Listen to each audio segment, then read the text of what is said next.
welcome back to the second hour of 8-Bits. I'm djWHEAT, joined as always by itmeJP and Greenspeak. And we just got through talking about what we've been playing this week. Unless was anything left over that we didn't quite hit, I don't want to move over. I mean, I was going to say I'm going to try out WildStar this weekend. I was gonna Oh yeah. Yeah, I'm going to try it out. That's the other big MMO. Yeah. See, that's what happened with ESO. And then I realized I always hate betas for MMOs because I do not get attached to the character. Right. I cannot like mentally get attached because I know it's going to be deleted or lost. Yeah. And so I'm just not going to play it. I'm going to wait till release. I gave my beta account to my roommate as soon as I got it because I just don't care. You know, this WildStar was one of those games where, like, I remember walking through a PAX show floor one year, and when you do that, like, I'm always looking for that game that, like, catches my attention. And WildStar definitely did that the first time I ever saw it. And it's had a super long development cycle, but admittedly, I'm doing a segment at PAX for the Twitch booth, like with the WildStar team. They're going to be showing us some PvP stuff, and I was like, oh, I'm at least interested in that. So I want to play it before I do that, and and I want to see how it is. But every video I've ever watched has made me laugh. Like, I love the style of the art. So this game kind of seems like it's, yeah, it is. Yeah. It seems like it's right up my alley. But the game doesn't take itself too seriously, and I love that. Like their classes. Film is just about this guy who's like, yeah, I went to this place because they said it was great, and they were liars because everyone's a homicidal maniac. And he talks about all the classes and like how they messed him up, and it's just like I can relate with that. So I'm gonna try it out this week. I'll definitely play it on launch. Yeah. Also play. Me too. Yeah. Play longer than the first hour, the first tutorial, because the tutorial's actually bad. Oh, okay. You're gonna have a bad first hour. Yeah. They'll probably. I hope they redo that because it's. I've watched my roommate do it, and he's just like, "This is fucking terrible." And then, like, he gets onto the first planet, and he's like, "This is awesome!" Like, I'm having a ton of fun. Yeah, I'll definitely. When is it launching? June, I think. Yeah. June. So this is definitely still very pre-order beta. now. Yeah. The other thing too, I got to be quiet about this, but Fire TV got announced this week. And so I got one for my wife, which basically just means I got one for the family. But it arrives today, and I'm the controller arrives next week. We're shipping it separately, but I'm pretty interested in seeing what this little thing can do. We're gonna definitely be using it more as like a viewer, but I'm kind of curious. Like, there might actually be some. I know nothing about that except that it was called Fire TV. What? It's Amazon something or other. It's actually like a 2 gigahertz quad core Android box that's got this Amazon OS on it, but it's an Android based, and so it can run like Android apps, and it's got all of its own inherent apps. So it's like an Amazon Ouya. I don't know that I would just even put that as a descriptor next to them. I would say more like it's an Amazon Apple TV 2.0. Yeah. It's like what everyone has been screaming for the Apple TV to be. That's just what I would say to us. Anyway, well, let me know how that is. Maybe I'll get that from my parents or something. I will. Hey, They've got a Roku box right man, now. So I'm really excited to fire it up today and see how it is. So anyway, let's talk news maybe. Yeah. It works. What? There's a lot. Well, there's weird news going around this week, I think is the best way to describe that. What do you want to talk about first, Wheat? I wouldn't mind chatting about this thing that's first here in the document. So Adam Sessler leaves Revision 3, which is like really interesting because Adam is kind of like the Atlas who's been holding the Revision 3 gaming stuff up for however long he's been doing it. And every time I've seen him, like, really kind of knocking it out of the park. But with his blog posts where he said, hey, I've been doing video for X amount of years, which I certainly understand. It sounds like he's just ready to like find that next stage in life. And I think it like opens up a lot of cool questions and discussions because first off, like, people are like, oh man, Adam, why would you leave? And like for me, for someone who can like relate, is like, yeah, 17 years in front of the camera, like, dude, take a break. You deserve it. Every second of it. I totally understand why you would be looking for something else to do. And maybe people just don't like that change, whatnot. So I think that we've seen lately a lot of prominent individuals in the gaming universe sort of like shift gears a little bit, even if that means developers that are like, I'm shifting gears from AAA to like indie studios. But I really respect him for his decision, and I think he's done a lot of great things in the the realm of video game journalism. So I more than anything, like, wish him luck on whatever his next endeavors are. I think that he'll probably be great no matter what he's going on to do. Absolutely, yeah. I mean, Adam's a friend of mine, and I don't have any more insight than really anybody else. I haven't talked to him about it, and partially because he's going into game consultancy, which of course is what I just went into, and so I think he was probably reluctant to talk about it with me, since I suppose we're going to be competitors. I guess I don't even know. I haven't talked to him since he made this announcement, but certainly over the past year or so, you could see that he was, I mean, this is for him to talk about, not me, but I think there was definitely like some burnout happening. And when you look at Adam and you look at a lot of people in this industry, like it's also sort of like it's an age and a career thing, right? A lot of people now in this biz who started a while ago are in their 40s and 50s and at a place where it's like, well, what else am I going to do with my life? Or maybe I've been doing this long enough. And you certainly can, respect people for doing that with their career. And I've been reading threads about Adam, and as usual on the internet, it's all over the map. There's some people who are like, good riddance, right? There's other people who are like, how could you do this to us? But in the end, the guy's got it. It's his life, right? He's got to do what makes him happy or not. And I agree with you that I mean, it's going to be a loss, I think, to video game journalism, because he was so thoughtful in his perspective. Even if you didn't always agree with the guy, which hopefully you never do with a critic. Otherwise, the critic's probably not doing that good of a job. But I felt like he always had a super intelligent perspective. He would always say things, whether I agreed or not, that were like, well, shit, okay, I hadn't thought of it that way. So really good guy, really smart guy, and I'm glad he's staying in video gaming anyway. He's not going off to go, whatever, make bombs or something.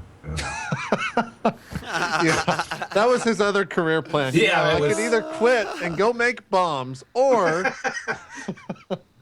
oh god, yeah. I was actually surprised. First off, with the news when that happened, I was streaming at the time, and I'm pretty sure my initial reactions recorded somewhere. But I did not expect that in the slightest, especially with the latest video that Rev3 did, where they hit 1,000 videos on YouTube or whatever, and it just seemed like everything's going swell. And that's not to say that I have any insight as things were going poorly over there for him or for the team. But two things. One, I really wonder what Rev3 is going to do now, because you opened the topic up, like he was the driving force behind that team. He was the face of that team, and now they've probably the biggest, quote, personality, which is probably a disingenuous way to say that about someone, but is probably Terra over there. That's probably their next big name at that team. Yeah. So I don't know if they're gonna bring in someone else, or I think they honestly have to. That's the other one. He's a big personality. He's one of the biggest for sure. Yeah. Yeah. So I don't know who's out there that's like a, quote, free agent. That's tough. I mean, that'd he be was like such a big voice. Like, who can fill that? Right. He's not really replaceable, honestly. Yeah, he's not. And whoever does try to fill those shoes is going to be under that heavy comparison and criticism all the time, which is sure. But is rough. It was also the second thing too. Like, I've never seen that much hatred for a video game journalist before. Like, NeoGaf was fucking those. I don't understand how those comments can be made. They fucking vehemently hated Adam Sessler. We're like, I'm so glad that he's gone. Like, I'm so interested in what Rev3 is going to be doing in the future. Bunch of people saying is he going to go work for Microsoft now? Which I guess he started. He had good things to say about the Xbox. I don't know. I was just so surprised at how much hate he got in a lot of those boards that I was reading. And that might also just be because he's very active about responding to those people. So maybe they think they have a bigger voice when it comes to things surrounding Sessler. Is kind of how the internet works. But I was very surprised with the outcry of general hate for Adam Sessler when that happened. And felt a little sorry for him too, because I know what that. I mean, everyone that's something on the internet knows what that's like, right? So it was pretty interesting to see that occur. Well, whenever you're outspoken in your opinions, you're going to get haters, yeah. And he was not afraid to do that, which is one reason I've always had so much respect for him. Totally. And certainly, if you're going to, especially when it comes to like console launches and machines in general, if you say something super positive about Microsoft, you can bet 5 minutes later there's going to be a thread of, the Sony Defense Force saying blah, he's working for Microsoft. The next week when he says something positive about Sony, then all the Xbox guys. So, what are you going to do? The one thing that I am happy for him is that I watched a review of him that someone linked on Reddit a while back. I don't know when it was from. He was reviewing some Sonic game, so it had to be somewhere in the 90s on G4. His voice has gotten so raspy and so deep over the course of the years. Like I thought it was like a 5-year-old boy reviewing this stuff back in the 90s, and now it sounds like he smokes 30 packs a day. Like, I don't know if that's stress or just like him getting older or what, but his voice, 9-day difference. So yeah, hopefully he gets a rest. yeah, a little bit, yeah. All right, let's see what else. Oh God, the quote in this article. Oh my gosh, you guys, talking about getting an erection. Sorry, but I'll tell you what. So let me set this one up for you here real quick. So Polygon published an article, and of course the title was "Former Ultima Online developers working on an MMO that offers unparalleled freedom." Of course, like those words just melt me away, like and I just there's some quotes in here, and one of the quotes like, "Why can't we give that same feeling of power and extraordinarily fun to the players themselves?" And I'm just like, they're getting it, you guys. They're figuring it out. Like, we have the technology now to create like the most massive world. The technological achievement that was things like Ultima Online and Meridian and EverQuest were like amazing. And we have this power now, but no one's been able to harness it to give players that freedom that they want, or at least in a form that I'd want to play. Right. And reading through this article, I feel like, oh my God, these guys, like, they get it. They know what made these games great, and they want to try to do it. Now, can they? I don't know. Well, I'm not really a player of it, but it doesn't a game like EVE Online sort of do that already? That's why I added on that little bit that was like, I actually want to play, because like EVE Online does do that, and for many, it encompasses that. But when I played Ultima Online, I'm just opening up my memory banks of like all of the crazy shit that would happen in there, like a lot of what was great about the game was like bugs, and the fact that like the way that items interacted with the universe was like really unique, and sometimes you could do things with items that you weren't supposed to do. And when you played Ultima, you could actually like carve a corpse up, because that was the way for turning in a head. But if you carved a torso up, then it eventually would give you this rib cage. And there was a period of time where we found out that you could actually stack these rib cages in a way to make like artificial stairs. And so, this wasn't something that was like patched into the game or anything. This was like discovered by the players. They used the freedom to find it out, and it like changed everything when it happened. It's these smaller things that like were a result of just the freedom of the player to play the game that made the game so great. It was also a result of QA not really existing back then, right? Because a lot of those issues, while they did get patched, like these days, games are so tested that shit like that will never happen. I would argue that they had such an extensive item list, they had such an extensive universe, that to even think about QAing a game like Ultima Online, it makes a shitload of sense on why there were so many like bugs and exploits that that existed, and then were patched out. Like some of the early days were, of course, before they patched a lot of this stuff, and it just everyone used it, so there were like little things like that.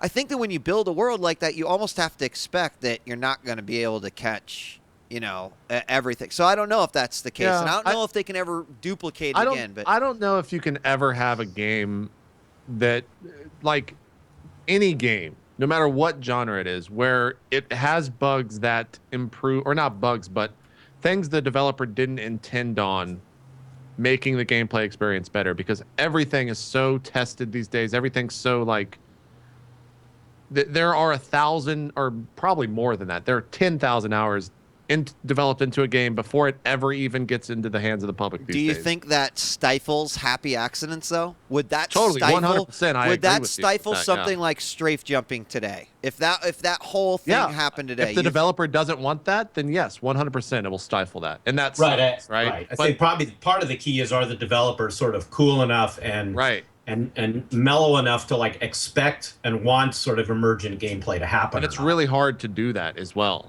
It's incredibly hard to have that type of design, right? Right. I'm trying to think of like what's a game in the past year that had like a happy accident that a developer. Well, I've been reading that players are focused on. finding out shit to do, like in Titanfall, that the developers hadn't planned on. Really? Yeah, I could just see like, that with that movement. 'Cause it is kind of there's jumps in that game that I guarantee you, like they were like, well, we put that terrain there so you couldn't do it, but holy shit, you can anyway, you know. So Right, yeah, right. I definitely can see stuff like that.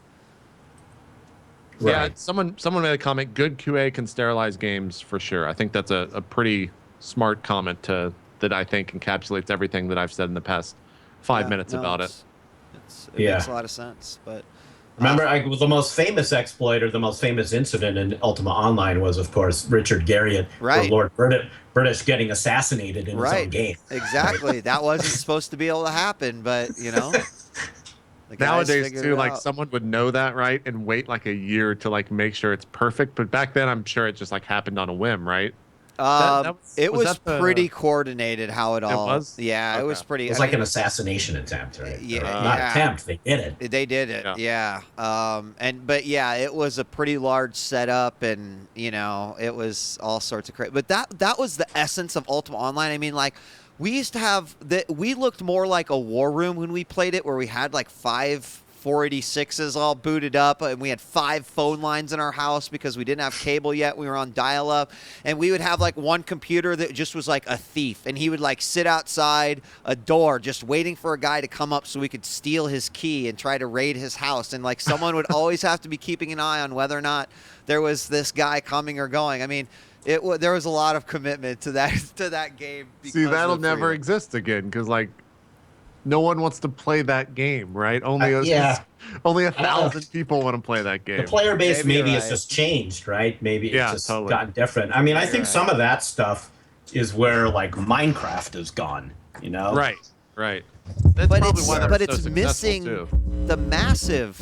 Oh, your mic just went crazy, Oh, Jeff. sorry. No, it's okay.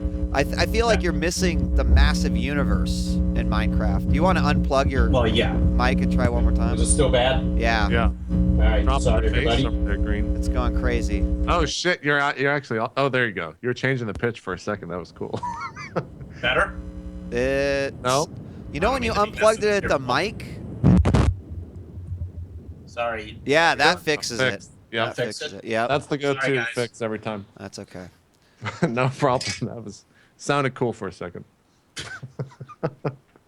You're gonna be the latest dubstep craze. See- People are gonna remix that. Banshee Hero says, I played UO until 4 years ago, does not compare even to Eve, which I play now. And you know what? Like, I can understand, like, people say that freedom is there, but there was something about having my avatar, you know, and being that person that I can't get that same feeling in space. It's hard to.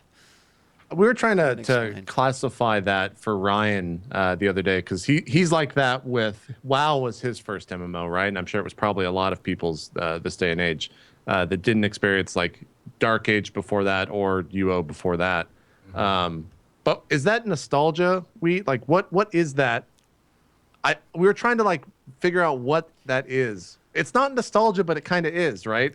I watched this documentary the other day that was about about heroin users. It was one of the Vice documentaries. No, I mean, like, I watch pretty much everything Vice puts out. Vice is great. And yeah, it sure. was interesting because they eventually took this guy and like had some weird tribal drink that, you know, took him off. But it was interesting because, you know, they talked about ayahuasca or whatever the hell they're called. but they talk about the whole concept of oftentimes what happens with the heroin addiction is that they have it, it's amazing, and then after that, the reason the addiction comes is that you're chasing that high again. And Right. there's no doubt that I can actually draw, I think, some sort of correlation between a heroin user chasing a high and wanting to experience freedom like I've never experienced in any other game, you know, back then. So, like, is that nostalgia? I don't even think it is. I think it's like, I want that gameplay experience. It's not even the nostalgia, because a platformer nostalgia, you know, like, I can play an updated version of that. I mean, other than Eve, which it's the same, but it's not the same.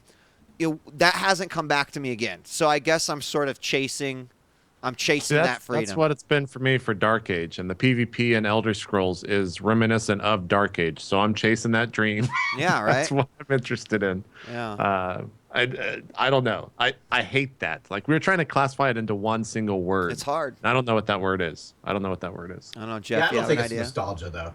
Yeah. Okay. Because I can look back at EverQuest, which was where I put by far the most amount of hours into an MMO.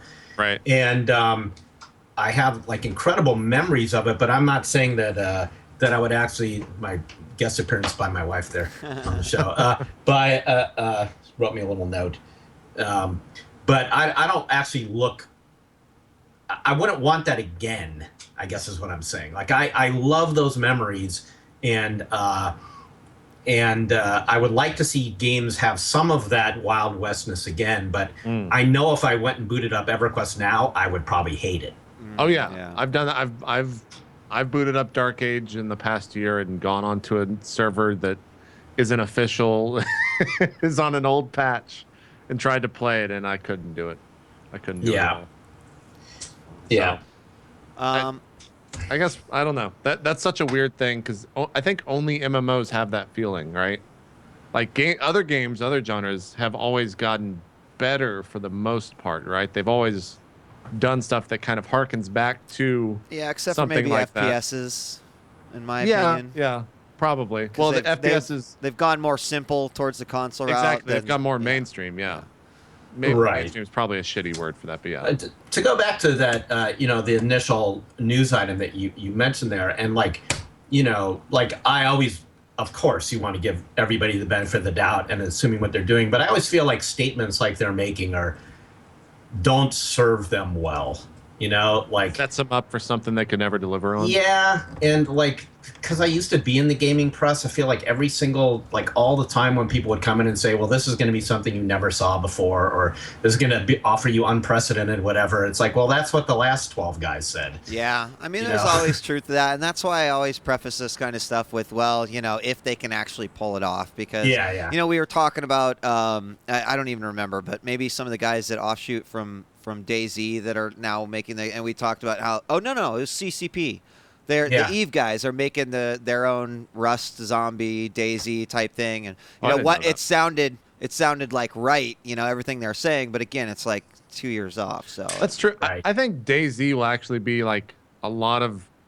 I hate saying like this generation, but I think DayZ's going to be like that game for a lot of people. That's a good point. It is totally. Where they're always going to remember that fucking one time where someone on voice comms came over to them and told them to take off their shirt, and they were like, "Oh shit, I'm gonna take off my shirt," and it was crazy. Like, they're going to remember that moment, right?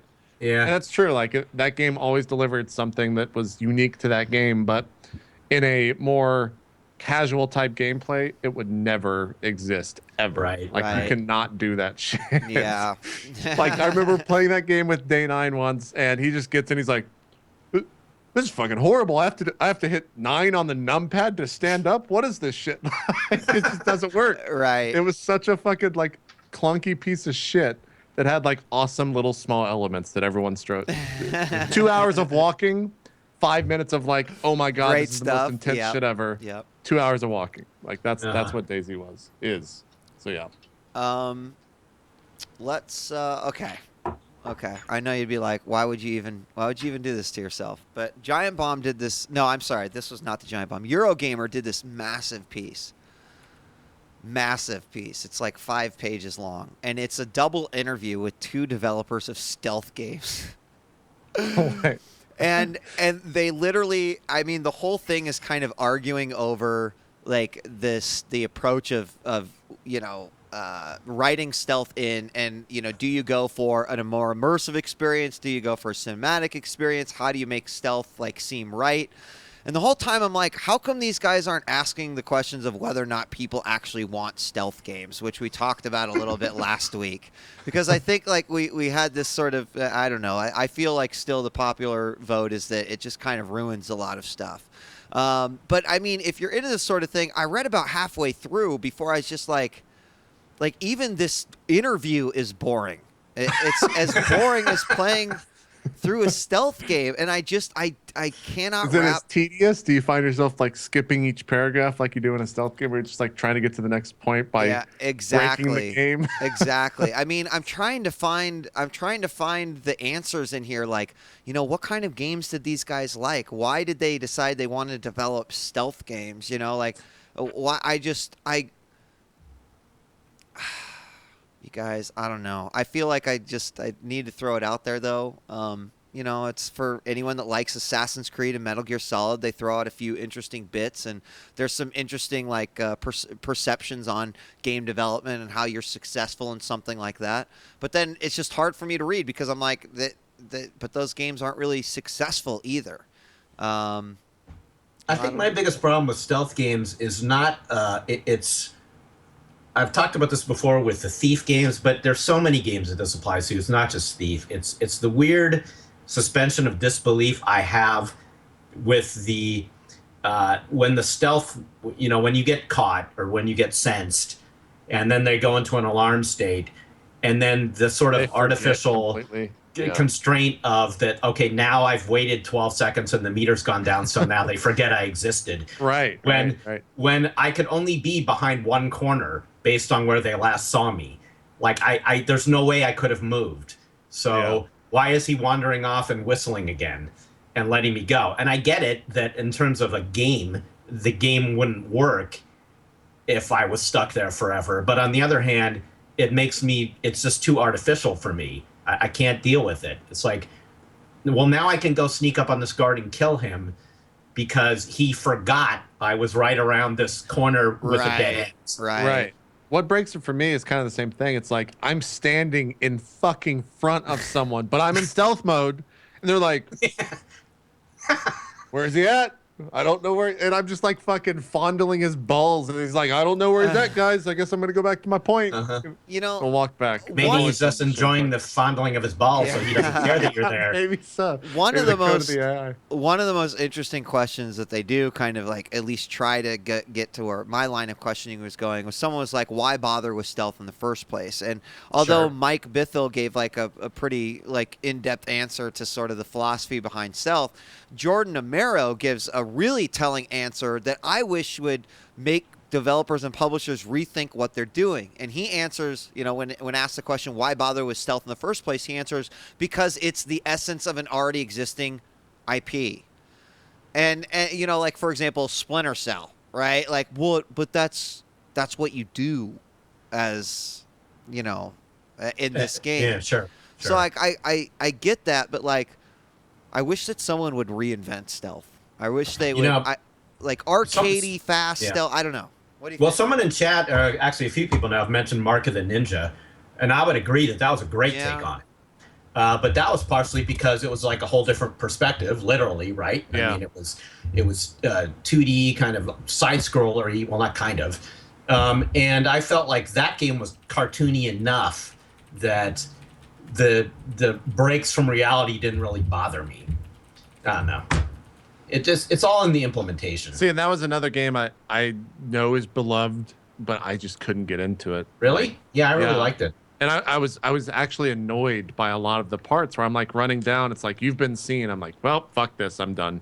Like the only stealth game that I've played recently and enjoyed and actually played like a true stealth game, never killing a single person, was Dishonored. And I think Yeah, that was because right. it was arcadey. Like it had, I don't know what it was. Like it was so much faster than all of the other stealth games that I've played. That probably has a lot to do with Blink and the fact that I exploited the shit out of that, like blinking and skipping 90% of the last level just because you could Hmm. blink on top of a certain building. Hmm. But that was the only stealth game I've enjoyed thoroughly in a I feel long, like long time. my stealth game experience is the same in every single game, in every single like level, which is that I try to sneak in, I do my best, and then I get caught, and then I just fucking shoot You just everybody. kill everyone. Yeah. And that's what Dishonored was too, right? But it was like I quick saved it. Like I was fucking just mashing F5 every like 5 steps. So if I did get caught, I'd be like, well, time to reload. Before the guy even comes over to me, I'd hit reload as they're in the animation to run. Because I'm just like, I can't get seen. I can't. I Nope, think can't I think happen. my first and probably last stealth game was the original Friday the 13th for the NES, where you just stay away You from were done? Jason. Yeah, and Yeah. otherwise, other than that, I'm like, okay, I'm done with this. Yeah. I don't mind like stealth moments in games that aren't exclusively stealth, though. I think that's okay. That shit drives me nuts most of the time because it's always so bad. Well, it depends. Again, it depends on the implementation. If they Yeah. do it well, and I got to sneak up and follow this guy for a little Can while. you give me an example of someone who's done it Oh, really I knew well? you were going to ask that. I'm like, fuck, he's going to ask me for a good one. I won't have it. Well, I think that the Zelda games actually kind of do it a little bit. I feel like I've snuck around as Link, under barrels, and that stuff's been kind of fun. Or, I mean, maybe that's not the world's greatest example. But I do know I've rage quit more in the Assassin's Creed games, I think, that maybe any other genre, period. One of my favorite moments of 2013 was being at Wheat's house during the PS4 launch and playing Assassin's Creed 4 for the first time with Wheat under the control. And I forgot what it was. I think you were chasing some guy. It was a listen mission where you have to it was listen one of and those then like chase. eavesdrop, Yeah. right? And here's Marcus, and we've been up for like 14 hours, so I'm already pretty like stupid at this point. And Marcus is just fucking losing it, just raging so hard. And it's one of those awkward moments where I'm like on the couch, I'm like covering my mouth and just like doing one of these, like trying so hard not to just start losing my shit. Did I And by rage the end of more? it, Marcus was so upset. So upset. I'm just laughing hysterically. Did I rage more then or when I was playing Madden?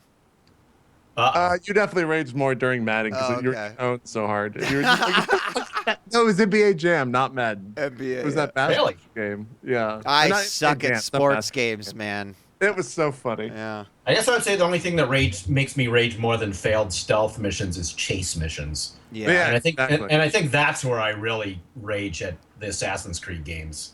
Yep. Yeah. There's Because of the little stupid- fucking controls. Infamous has those chase things where you have to like. I call them the Heisenberg missions because it has the little guy with the hat. It looks like Heisenberg.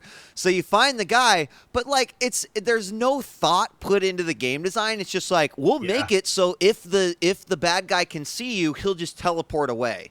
So what you do is you don't chase him and just zoom in, and right when he stops, you should. And I'm just like, see, like I broke the game, right? Because I'm just going to do that every single time. There's actually no point to chase. It's stuff like that. Actually, I don't when you get.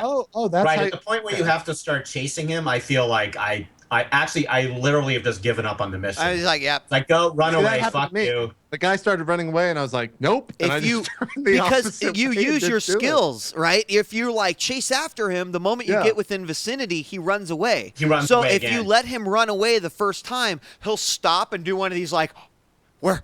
All right. You could Did just I shoot get him. away? And you just shoot him. Like you hit him one time. It's like you caught the guy, which is so silly because the first time I tried it, I'm like, oh, I need to use all of the powers that have been bestowed upon me to chase this guy. Yeah. But if you do that, it makes it almost impossible. I don't get it. Yeah, no, I agree with you. I haven't beat one of those yet when the guy spots me.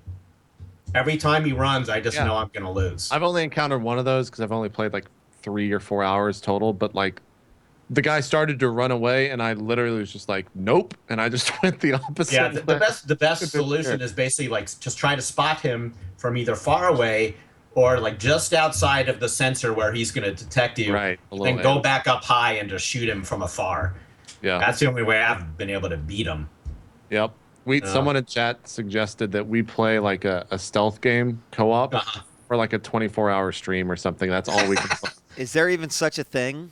We could, well, not for 24 hours, but we could do like the latest Splinter Cell co-op. Oh God. Latest Splinter Cell was actually pretty arcadey. Like I enjoyed it because I could just go guns blazing and most of the shit. That would be some funny shit though. I don't think I can handle it, man. You probably couldn't. You have less of a tolerance than I do, and that's saying something. I really do. Soma. Did you guys see this? What was that? I saw that. I didn't want to watch the trailer because one, it was like 5 a.m. and I wanted to be able to sleep in the next relative couple of minutes, so I didn't want to watch it and scare the shit out of myself. So, but I saw that it's going underwater. Like, yeah, a lot of people thought that this was going to be like Amnesia in space.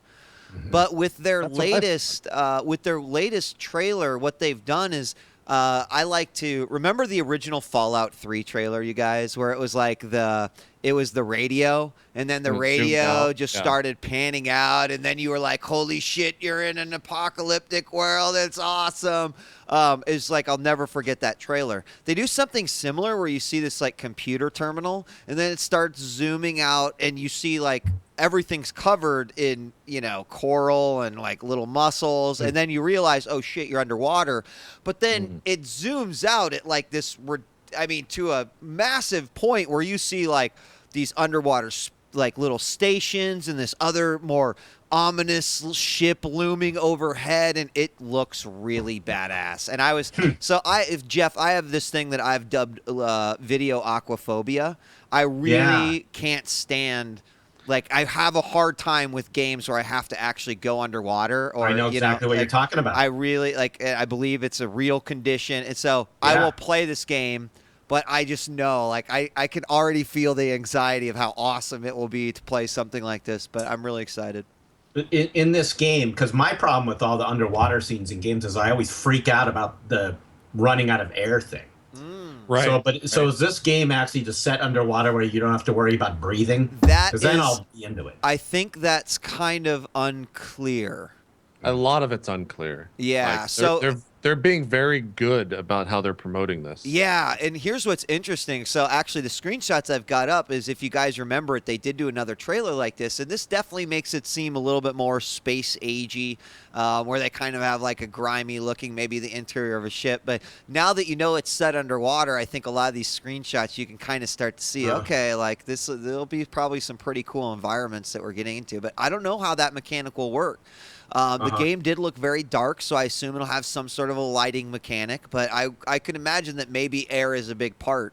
I'd almost kind of hope for a Gravity-esque type, like we've got to get the air to be able to get to this station over here, and then you have cool. Like an intense. So I'm really excited. I think these guys just make awesome games. I wish there were more publishers and developers making these types of games. Yeah. Yeah. If anything, probably two things to say about this. One, they probably saw everyone's reaction to the first underwater thing that you see in Amnesia. They were like, guys, we got to do something more with water. That was the best part of Amnesia for everyone by far. It was the scariest part. So that's probably where they're going with this. And two, I think that the fear of like being underwater is 1,000 times more worse than being in space, because no one can relate what to being in space is like. Only that's a like great point. A select, I don't know, 50 people in the history of the world know what it's like. There's probably more than that. I have no idea. But know what it's like to be in space, right? But everyone knows what it's like to be underwater. Yeah. And without air or seeing or what's behind you. Is that shark going to come get you? Scariest moment in my life is definitely like being in the open sea. Oh my God. With like actual ways to see underwater and just looking down and seeing nothing. I just feel like, and I know I'm not remotely alone, but like basically Jaws ruined it for forever. Oh yeah, man. Yeah. Oh yeah. I still jump in the deep end of the pool and wonder if maybe a shark might come up and get me. Really? I'm that guy. Oh my God, I'm that so guy. glad I'm not not that bad. I am. God. It's not going to keep me from going in the water, but you better fucking believe that I swear to God, every time I'm water skiing or I'm in a pool or so, that thought will cross my mind. So this will scare the shit out of both of you then. When I was like 12 or 13, and my family used to have a lake house, and my grandfather would take Christmas trees from the family. We'd ship them up to him somehow, and then he would take them and tie them to the bottom of our boathouse. so that fish would come in and like hang out there, so it'd be better for fishing, right? So my uncle is a licensed scuba diver, and he brought his gear up there. We went scuba diving on the bottom of this lake. It was fucking one of the scariest things I've ever done, because here you are swimming with a ton of like trees and like forest shit around you, and there's like gigantic fucking catfish Hike on and the stuff? bottom, Oh, Oh, yeah. wow. on the Yeah. the it's like the floor, the sea level or whatever. And like every now and then you'll just see this like massive fish just like swim off very casually, and it scared the fucking shit out yeah. of me. You know, my wife and I've been scuba diving a total of once in my life. My wife and I did it in Hawaii. It was like it was like an all-day thing. So they teach Yeah. you in a class, and then they take you out and take you down. And I was actually less scared doing that. And I thought about it later, and it was because I can actually see around me. Like I could see, like, you know, a shark didn't 'Cause come, the but water at least was if clear, right? it was clear, at least if one came, I would have a clue. You know, it's those Yeah. moments in Jaws where people were getting sucked under, Yeah. you know, that, and I have to admit that like now when I, even like to this day, when I go to the beach, and go in the water, you know, if I'm in an area where I'm by myself, I like can't handle it. And so what I'll do is I'll just find where a whole bunch of other people are, because Go I feel over like there. my odds are better. That's You know, just the smart. maybe I they'll go love for it. that I guy. love it. He's like 3 feet out, so they'll probably get him first. Yeah. He has fatter legs, so there's more meat. It's that fear of death, but you're gonna try to eliminate it by the getting better numbers on your side. Exactly. Right. Yeah. Yep. That's so funny. Yeah, I look yeah, forward to that one a lot. Super interested to see where that game ends up. Yeah. Because I loved everything else that they've done. Because it was actually like real fucking scary, which is really hard to find these days, where most of the stuff is just like jump scares. That's like actual terror that they have created in all of their titles. So really excited to see where that goes. Yeah, so Outlast developer, Red Barrels. Come on. We Yeah, need the what next have one. they announced anything that they're doing next week? They're revealing their first DLC is coming For out. Outlast? Yeah, which I'm better believe it. I'm there. And then I don't think it's these guys, but someone's making that procedurally generated Outlast-like game for the PS4 where it will interact is with that the Twitch Deadlight? chat. Deadlight. That's the one. There's a personality that's attached to that. That's the writer of it. Fuck. What? Yeah. I can't remember her name. But Whistleblower is the DLC. Oh, okay. You play as Wayland Park, and I don't know if you're going to be in the place, but oh god, that game was so amazing. Someone in the chat could probably tell me what I'm talking about. You actually just reminded Outlast me, is great. It's not in. I don't think it's in our news thing there, but there was the news about Amy Hennig going. That's to, exactly what I was bringing up. Yeah. Let me find that. I meant to put it in there, but she's I can going link to the games Visceral, for it. right? Yeah. Yes. She the title or the press release was Amy Hennig joins EA to work on Star Wars, which is kind of a lot of people are like joins EA or joins Visceral, like Star Wars, really? Like what's going on here? And I think that's great. Like if they're doing something else with Star Wars, it's not just going to be like a movie or a Clone Wars tack on from like a video game, and it's actually a serious Star Wars game. Don't you? I mean, Star Wars is about to go into like past fifth gear. I mean, we've I got want to believe. Yeah, and it's kind of a scary time because they're either just going to produce a ton of Star Wars shit, or they're just going to like revitalize this whole universe. And with Which is 7 kinda coming out scary and to 8 and 9, and they're doing the TV show, and they're going back to all their video games, and now Disney is all over that. So who knows what they're going to do. They're doing a TV show? Oh, you mean Clone Wars or whatever, the kids show? Well, they actually been working on a live action show for quite some time. I didn't know. The thing that gives me hope is I feel like we already have episodes 1 through 3. So we've already hit rock bottom. Like, what could possibly be worse than those fucking movies? What could be worse than those movies is at least like as a fan, like it was exciting to, even though God, the Phantom Menace really sucked, but I'll tell you what, I can't wait for for episode 2, which I can't even remember the name, the Clone Wars, maybe. Yeah, I don't know if that was 3 or not. I think that was the worst one, if I recall. So, well, but they all sucked. wasn't it still exciting even then? And at the end, we were like, hey, at least we still have 4, 5, and 6, right? Like we just defaulted back to that. But I don't know. I mean, yeah, I guess you're right. It's gonna go nuts again, man. Like, I mean, and it's gonna be even more so. Well, we've got J.J. Abrams on the movies. We've got Amy Hennig now working on games, and these are 2 proven good storytellers. Yeah, right? absolutely. And if any universe is ripe for good storytelling, it's that one. So hopefully they'll come through, right? I mean, the hype levels for me hit an all-time high for the new stuff when J.J. Abrams came out, I think it was earlier this week, and said that they are hiring all unknown talent. Yeah, in fact, they've already started filming or doing like pre-production shots, and apparently they're going to be in Tunisia, which is where Tatooine was filmed. So they said like that the old stars are going to return. That I think like they're all going to be there. That I can't. Really?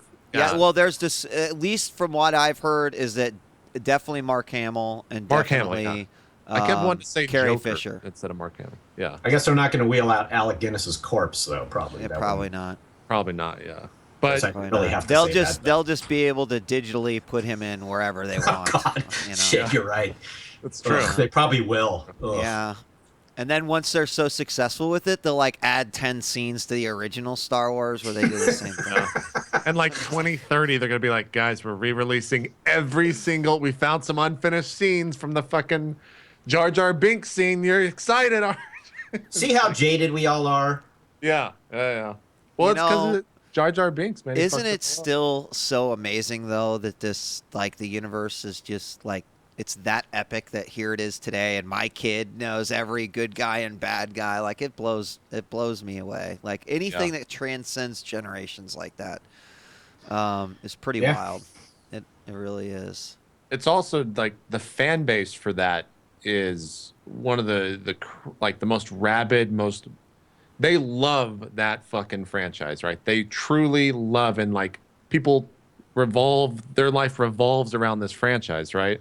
So it gets nuts when the game comes out, when the movies come out, you're gonna start to see that again, like just this rabid fan base, billions of people dressed up, the movie premieres, it's all gonna be great. You've got some I've got something, and I've actually probably mentioned it on the show before, but you guys, like, it's pretty rare when you read something and you're like, the thought would even come to your head like, wow, this universe is actually more amazing than the Star Wars universe.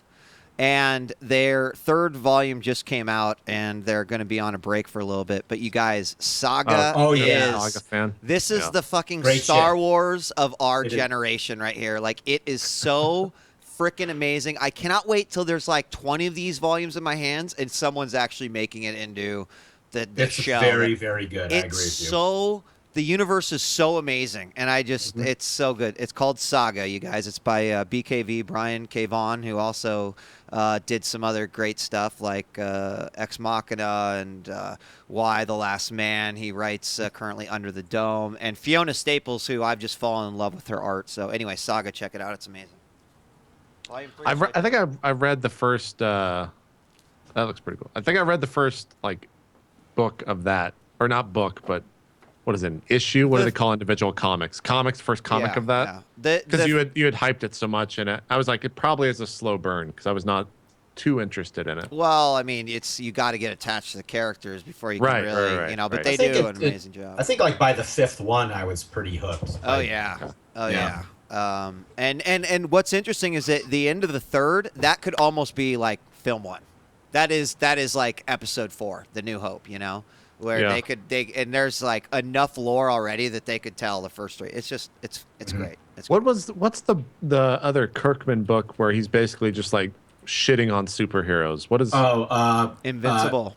Invincible. But it's not really shitting on superheroes. Well, Invincible is like one of the greatest superhero comics I've ever read. I read 100 issues of that in a week. Like I got real hooked. Oh yeah. So well, he doesn't shit on it. He just kind of has fun with it, right? I mean, shit on is I use it more loosely than I think it. I'm actually the words actually mean. He does not follow traditional rules, right? Right. And it's like It's like boys. It's like It's powers. all good until like what is it, like the 11th or 12th comic, and then it just and like then you're like, whoa, this is fucking not just- your average. Yeah. You think you're reading just a plain Yeah. old one. Like, that's actually why I never got into Invincible, because I was like younger. I was the superhero guy. And then I like grow up. It's like I read Stray Bullets. I'm reading Preacher. I'm like, whoa, this world of comics is where I need to be. And I always like put Invincible to the side. But I'll tell you what, you read issue 10 when you're reading Invincible and you're like, where the fuck has this been my whole life? Like, I'm such an idiot for ignoring it. It's so it's so great. So while great. we're on comics that are different and awesome, have you guys read Chew?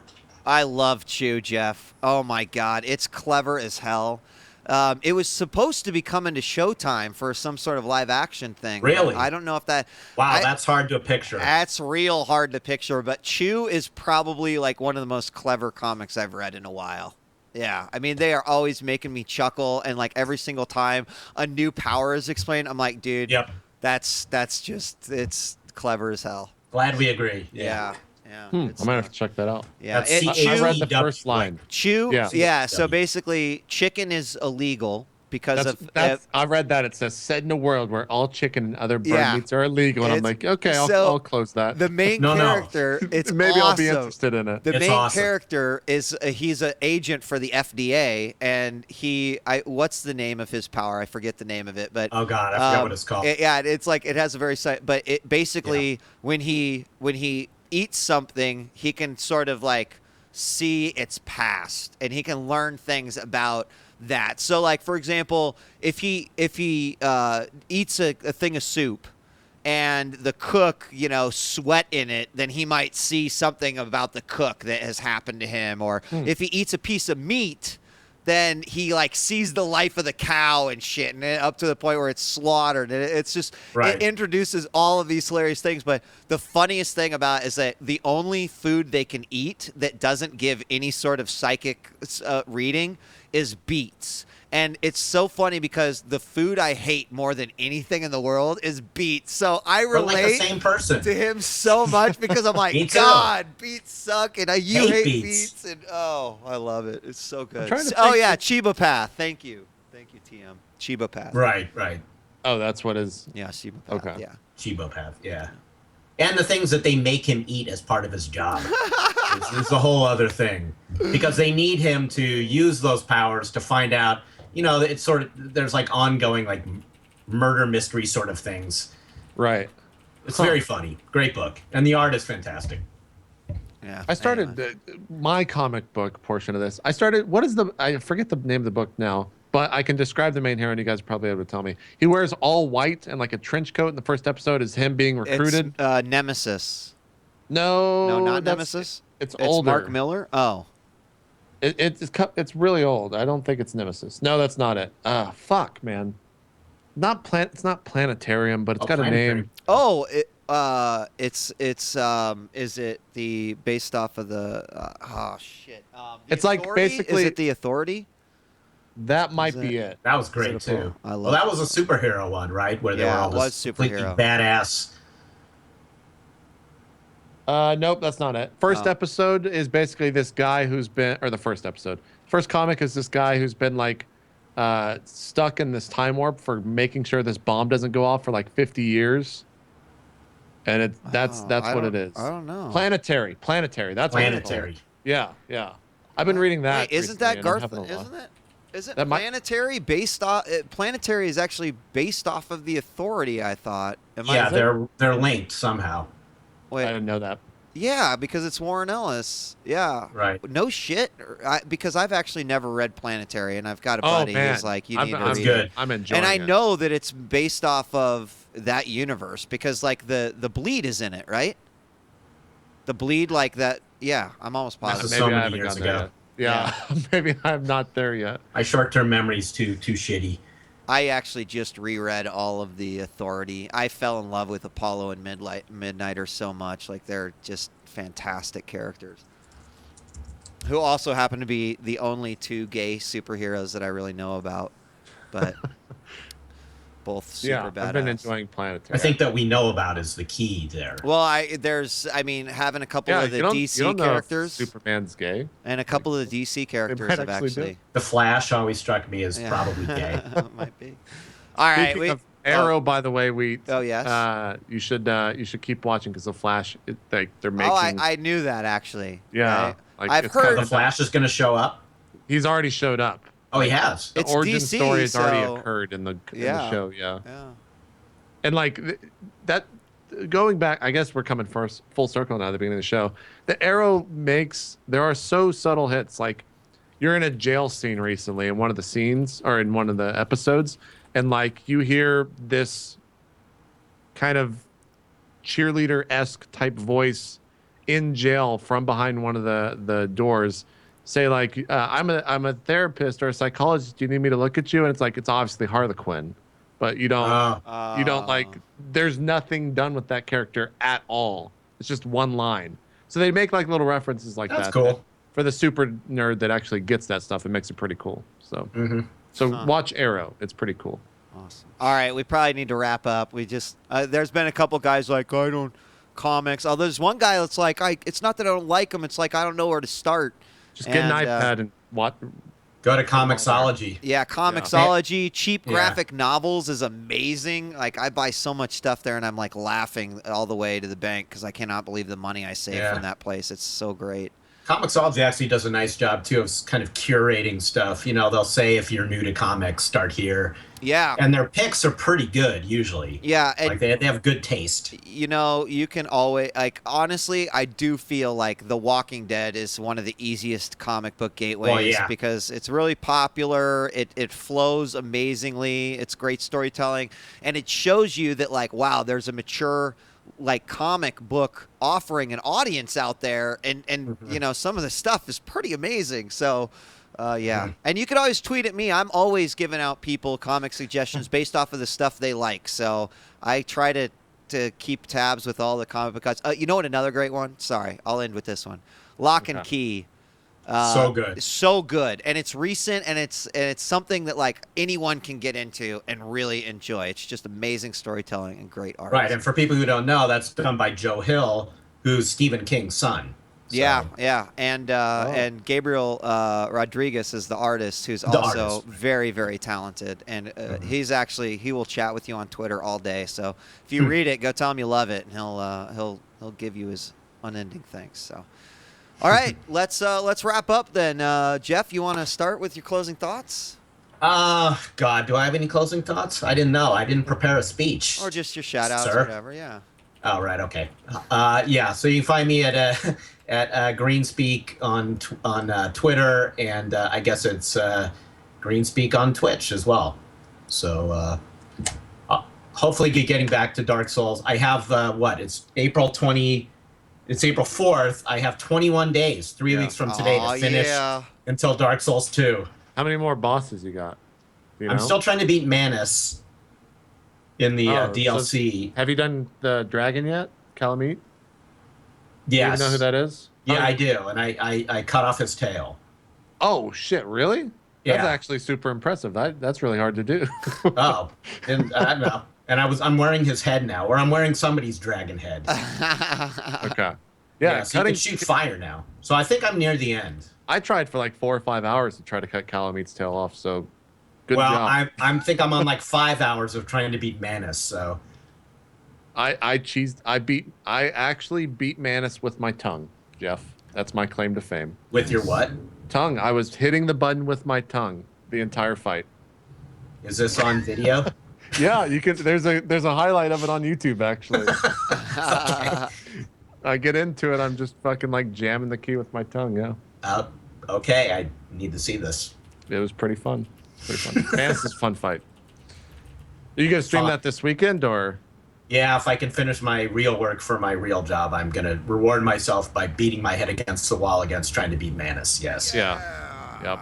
A lot of people don't understand too. They're like, when do you guys stream more Dark Souls? It's like when I feel like not wanting to kill myself. Like I have to be in a happy mood to play that game. It's not like I enjoy putting myself in. I don't enjoy taking a knife and just stabbing myself in the leg constantly, guys. I'm not that type of person. I actually feel bad for the people watching more than I do for myself, because I feel like what you're gonna be doing is watching 3 hours of me getting killed and then running back to the same spot and then Oh, getting People killed. love that stuff, though. I love it. Do? Okay. Yeah, that's what people watch Dark Souls streams for.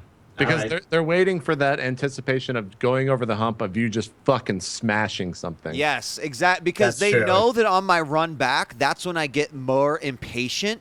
So And you like start I tend fucking to up, make yeah. more mistakes, and then I'm More just mistakes. like, God, yeah, and then that's Right. when all the funny good shit Yep. happens. For That's sure. true. Yeah. Right. The proof is that there's a streamer by the name of Ezekiel III. He's one of Man vs. Game friends, and he has a hammer called the Fuck Knuckle, like it's an actual hammer in real life. And the first day he played Dark Souls 2, he played Dark Souls 1 before that. He broke 6 controllers or 4 Oh my God. controllers.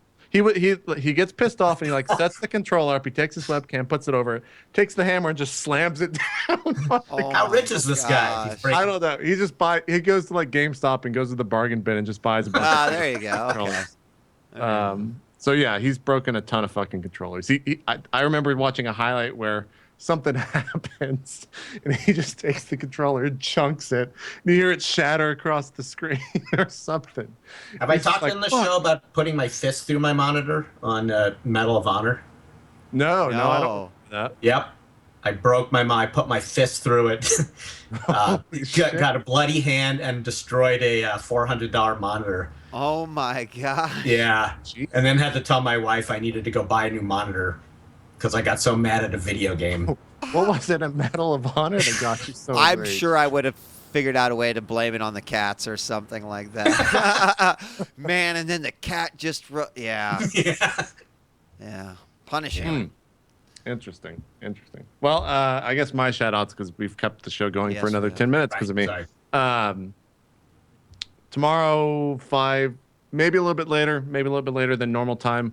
We'll be doing roleplay R&D, Pendragon, and then there might be something happening on Sunday, and I don't know what time that'll be at, so that's kind of a shitty hype, but people will probably want to be able to watch that. As soon as I can confirm it with everyone else on the show, then I'll confirm it, but that might not even be till we're actually live for 10 minutes and it's really happening, because I don't want to disappoint people. That'll be Sunday, maybe. So there's that. And I'll keep streaming ESO all tonight, all day tomorrow until I probably get sick of it, which hopefully won't be anytime soon. Awesome. And then next week I'll have a new addiction. So tune in next Yeah, week. I want to see if you're still playing it next week. Yeah, me so- too. Tune in next Me week too. to see what I'm putting into my Actually, veins. next week is Oh, PAX. So that's right. we won't Oh, be that's here. right. We will be. Can I make it 2 weeks, gentlemen? Yeah, that'll be the big question. So don't not know. the 11th, because you guys will be watching PAX and PAX panels. That'll be on twitch.tv/Twitch and twitch.tv/PAX. And we'll be back the 18th. Yeah. Yep. By the way, roleplay fans, if you want to watch PAX and you want to see where the idea from roleplay came from, on Sunday at 3 o'clock EST, I think, is the live Penny Arcade D&D session with, I think Morgan Webb is their guest this year. Cool. With it's got Gabe Tycho. Who's the third one? Oh, and the PvP guy. Yeah. Kurtz. No, not Kurtz. Is it Kurtz? I fucking I forget don't his name. remember. But Yeah, Kurtz. yeah, they dress up. It's fantastic. It's the DM's the best DM in the world as far as I'm concerned. He is Huh. the DM to the stars is what people call him. He is fantastic. He's just amazing. He'll dress up as like Death and shave his head and just sit on Wow. stage and like talk like it's great. If you want to see like the where roleplay came from, go watch that. It blows it out of the water. We can never compare it to what they do. And that's next Sunday, I think 3. And I think Twitch is probably going to stream that. They streamed the last one, so you can go check that out. Great. Well, thank you, gentlemen. I really just, I want to thank everyone who's tuning in to 8 Bits. We will be gone next week for PAX, but you be tune into the various PAX activities that will be taking place on Twitch. We'll probably be streaming some WildStar this weekend, so if you're interested, maybe later today if it's open yet, or if not, tomorrow. Got HGL match. Twitch, we're doing pretty good, you guys. We're really close to making the playoffs. I think if we win our match this Sunday, we're gonna do it. So I watched you keep play the the other game day. You're alive. You're getting better at StarCraft. I was actually Hey, thanks, man. surprised. Yeah, I beat a Protoss. Did you see me go nuts? I was like, oh my god.